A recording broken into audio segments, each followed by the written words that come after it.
കഴിഞ്ഞ വർഷത്തെ ഐഫോണിൽ എത്ര പോരായ്മകൾ ഉണ്ടായാലും ശരി, പുതിയ ഐഫോണിൽ പ്രതീക്ഷ വെച്ച ആരാധകർ കാത്തിരിക്കും. അങ്ങനെ കാത്തിരിക്കുന്നവർക്ക് മുന്നിലേക്ക് അടുത്ത് വരാൻ പോകുന്ന ഐഫോൺ 17 സീരീസിലെ പ്രോ മോഡലിന്റെ ചില വിശേഷണങ്ങൾ പങ്കുവച്ചിരിക്കുകയാണ് ലീക്ക് റിപ്പോർട്ടുകളെല്ലാം അടിസ്ഥാനമാക്കി. ഐഫോൺ 17 സീരീസിന്റെ ക്യാമറ യൂണിറ്റിലും ഡിസൈനിലും അടക്കം വമ്പൻ മാറ്റങ്ങൾ ഉണ്ടാകുമെന്ന് കുറച്ചുനാൾ മുൻപ് റിപ്പോർട്ടുകൾ വന്നിരുന്നു. അന്ന് പുറത്തു വന്നതിൽ ഏറ്റവും ശ്രദ്ധേയമായ വിവരം ഐഫോൺ 17 പ്രോയിലെ ക്യാമറകൾ പിക്സൽ 9 പ്രോയുടെ ക്യാമറ ബമ്പ് പോലെയുള്ളതായിരിക്കും എന്നായിരുന്നു. അതായത് റിയർ പാനലിൽ നിന്ന് അല്പം ഉയർന്ന റെക്ടാങ്കുലർ ആകൃതിയിൽ നിൽക്കുന്ന വിധത്തിലുള്ളതാണ് പിക്സൽ 9 പ്രോയുടെ ക്യാമറ ബമ്പ്. പുതിയ ഐഫോൺ 17 പ്രോയിലും അത് അങ്ങനെ തന്നെ ആയിരിക്കുമെന്നും മാത്രമല്ല ക്യാമറ ബമ്പിനുള്ളിൽ ഓരോ ലെൻസും പ്രത്യേകം എടുത്തു നിൽക്കുമെന്നും റിപ്പോർട്ടുകൾ ചൂണ്ടിക്കാട്ടുന്നുണ്ട്. എന്നാൽ മറ്റു മാധ്യമങ്ങളിൽ നിന്ന് ലഭിക്കുന്ന വിവരങ്ങളും സാധ്യത 3D ചിത്രങ്ങളും വ്യത്യസ്തമാണെന്ന് പറയാം.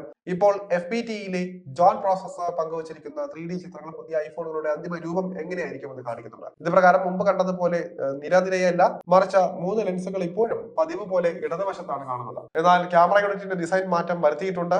ചതുരാകൃതിയിലുള്ള ഒരു ബമ്പിന് പകരം ഐഫോൺ 17 പ്രോയ്ക്ക് പിന്നിൽ ഒരു വിശാലമായ ക്യാമറ ബാർ ഉണ്ടായിരിക്കുമെന്നാണ് FPT ഇപ്പോൾ പുറത്തുവിട്ടിരിക്കുന്ന വിവരം. LED ഫ്ലാഷ്, അതുപോലെ തന്നെ മൈക്രോഫോൺ, ലിഡാർ സെൻസർ എന്നിവ ഉപയോഗിച്ചുള്ള വലതുവശമാണ് കാണുന്നതിൽ. റെൻഡറുകളിൽ കാണിച്ചിരിക്കുന്ന ബാർ മുൻ റെൻഡറുകളിൽ നമ്മൾ കണ്ടതിനേക്കാൾ വളരെ ഉയരമുള്ളതാണ്. ഐഫോൺ 17 പ്രോ നിലവിലെ മോഡലുകളെക്കാൾ ഭാരം കുറഞ്ഞതായിരിക്കുമെന്നാണ് തനിക്ക് വിശ്വസനീയ ഉറവിടങ്ങളിൽ നിന്ന് അറിയാൻ കഴിഞ്ഞതെന്നും ഈ രംഗത്തെ വിദഗ്ധർ പറയുന്നുണ്ട്. എന്നാൽ ആപ്പിൾ ഇതുവരെ ഇക്കാര്യങ്ങളെ കുറിച്ച് ഔദ്യോഗികമായി വെളിപ്പെടുത്തുകയോ സൂചന നൽകുകയോ ചെയ്തിട്ടില്ലാത്തതിനാൽ തന്നെ ഈ വിവരങ്ങളെല്ലാം പൂർണ്ണമായും വിശ്വസിക്കാനുമാകില്ല.